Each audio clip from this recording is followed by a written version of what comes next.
Nasi putih, terus apa lagi?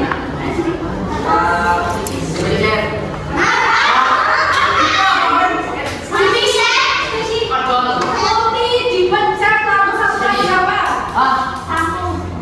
Uang putih dipencet luber kira-kira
dilihat ataupun didengar ya. Dan saya juga bisa dirasakan, bisa diraba, dan bisa dilihat. Paham?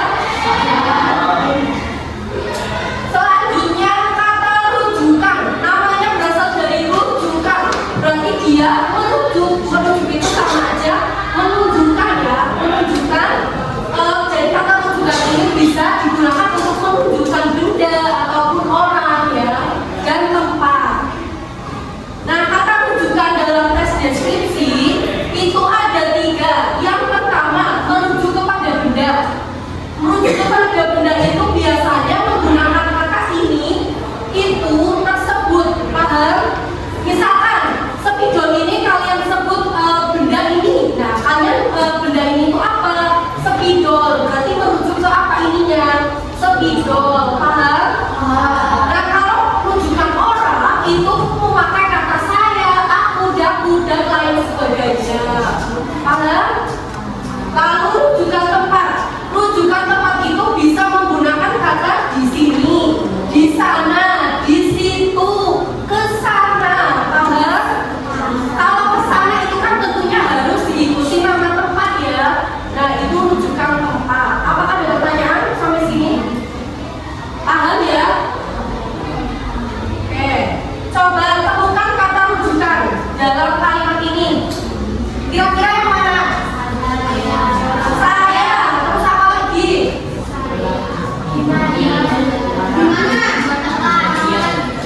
Di mana? Terus apa lagi? Ini. Nah, sepeda ini tuh menuju ke mana? Sepeda apa? Sepeda gunung. Nah, ini kata ini itu salah satu rujukan. Menuju ke mana? Menuju ke sepeda gunung. Paham? Ada lagi apa? Coba kurang satu lagi. Kira-kira mana? Suaranya. Nya itu juga termasuk ke dalam rujukan. Menuju ke mana? Nya itu. Suara bel sepeda tersebut. Betul sekali, pinter. Sampai sini paham ya? Sampai paham ya? Nah, selanjutnya kata kerja. Nah, ini kan kata kerja. Kerja itu kan berarti ada sebuah aktivitas kan? Nah, berarti kata kerja itu apa? Ya, kata yang ada aktivitasnya. Baik itu aktivitas fisik ya, paham? Jadi kata kerja itu kata kuncinya adalah kata yang merujuk kepada aktivitas fisik atau keadaan. Contohnya mengibas, berebus, tenggelam, lalu mengeluarkan. Coba tebak yang mana kata kerjanya di sini? Apa saja? Mematu, lalu terbang. Betul sekali. Ada satu lagi kira-kira apa? Kereta, betul sekali. Nah, terbang itu kan aktivitas ya. Nah, itu salah satu bentuk kata kerja karena dia sedang melakukan aktivitas, yaitu menggunakan sayapnya. Bisa dipahami? Nah, lalu kalimat perincian. Nah, anak-anak dalam tes deskripsi itu kalimat perincian sangat penting karena tes deskripsi itu kan tes yang menjabarkan objek secara detail, ya kan? Secara detail dan secara keseluruhan. Nah, makanya biar tesnya itu detail harus menggunakan kalimat perincian biar orang tersebut yang membaca itu memahami yang dideskripsikan itu apa. Nah, itu menggunakan kalimat perincian ya. Kalimat perincian itu ya kalimat yang digunakan untuk menjabarkan agar kenapa? Agar objeknya itu lebih luas ya. Jadi kalian membaca itu mengetahui terkait dengan objeknya. Bisa dipahami? Oke. Kira-kira mana yang kalimat perincian dari sini? Ini ada berapa kalimat? Ada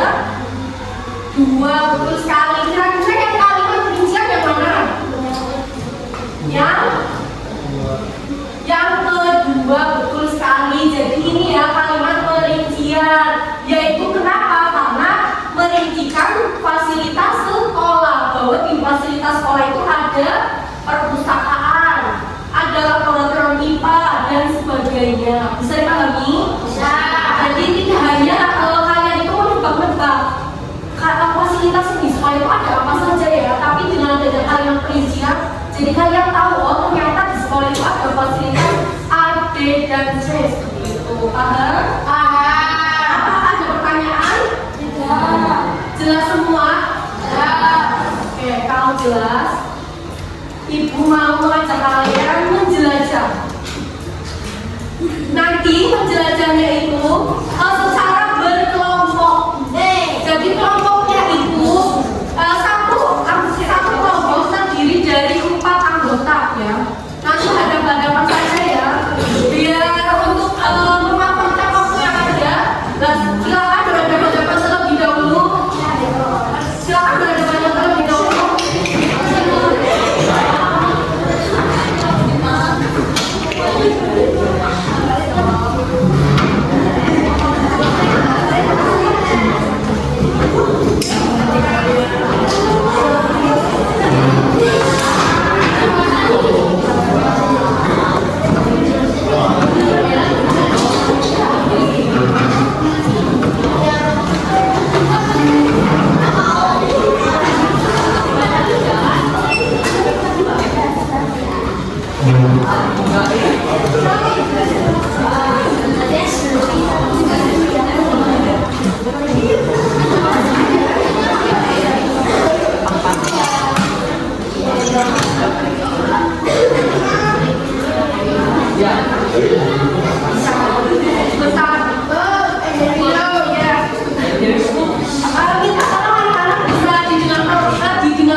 Nanti ada 4 pos ya, silakan nanti kalian bisa berkeliling di setiap pos dan menjawab misinya. Nanti di setiap pos itu ada misinya ya.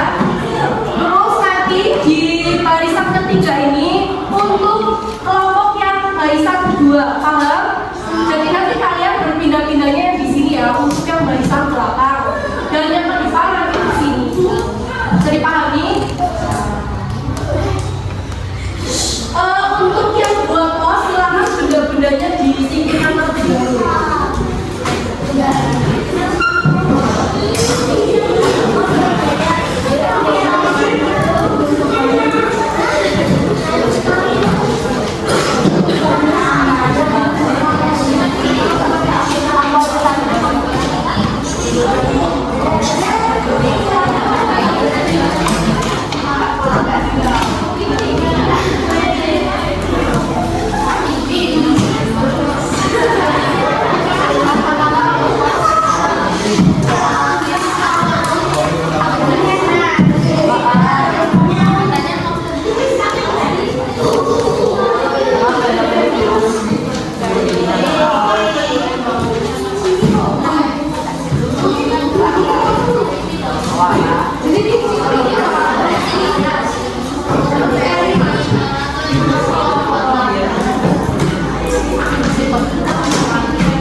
Paragraf 1 kalimat 2. Gunung ini dikenal sebagai salah satu ikon kota Magelang. Betul atau tidak? Kalian perincian. Betul tidak? Kurang tepat ya. Karena kalau kalimat perincian itu merincikan lebih luas objeknya ya. Sedangkan di paragraf 1 kalimat 2 itu hanya menjelaskan terkait dengan Gunung Tidar adalah ikon seperti itu. Lalu paragraf ketiga kalimat kedua. Paragraf ketiga kalimat kedua. Di sepanjang perjalanan terdapat batu, tanah, akar pohon. Apakah kalian perincian? Ya betul sekali. Lalu kalimat kedua. Makan, tubuh, pepohonan, dan area untuk beristirahat menjadi bagian yang dapat ditemukan di kawasan tersebut. Kalimat perincian tidak? Iya ya, kalimat perincian betul sekali. Lalu ada lagi? Yang terakhir di paragraf 2 ya betul sekali. Pada kalimat pengunjung dapat berjalan, mendaki, beristirahat, menikmati pemandangan, dan mengambil foto. Itu salah satu kalimat perincian. Tepuk tangan untuk fotonya.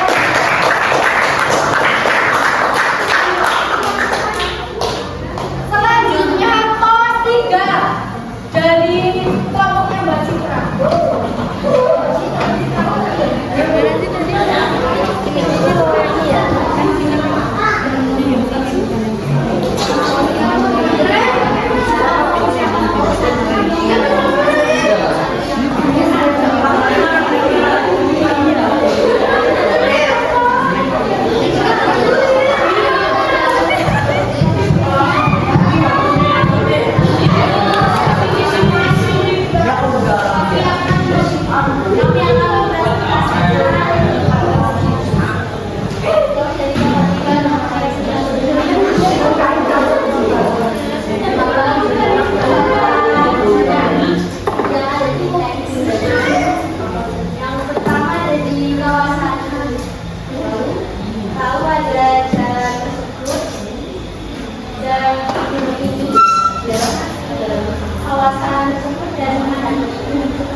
lalu ada memberikan, menikmati, menciptakan, membuat, melihat, berjalan. Nah itu kata kerja yang ada dalam teks deskripsi gunung 3.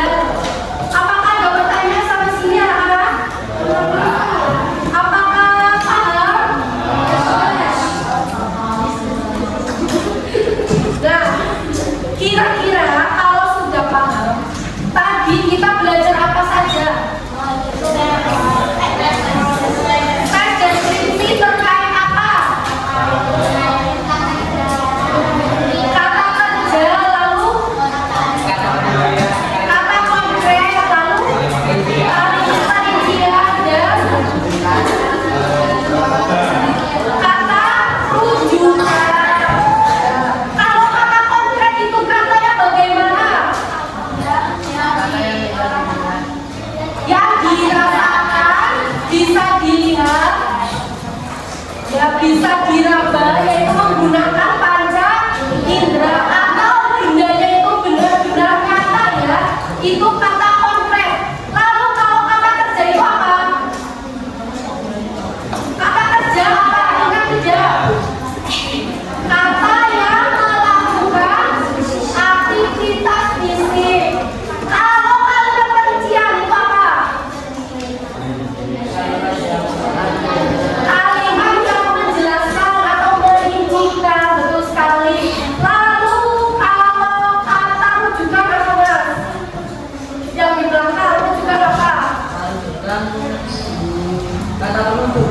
Kata penunjuk, betul sekali. Contohnya apa saja tadi kata rujukan? Adanya, lalu ini, lalu tersebut, lalu apa lagi? Itu, terus dan di mana, ke sana, kemari. Nah itu kata rujukan, bisa dipahami? Apakah ada pertanyaan? Jelas ya? Dari 4 pembahasan tersebut jelas? Benar jelas atau tidak? Barangkali kalian masih ada yang mengganjal, bisa bertanya ke Bapak. Tidak ada? Karena masih ada waktu berapa menit lagi, Ibu mau kasih SBY buat kalian. Mau tidak?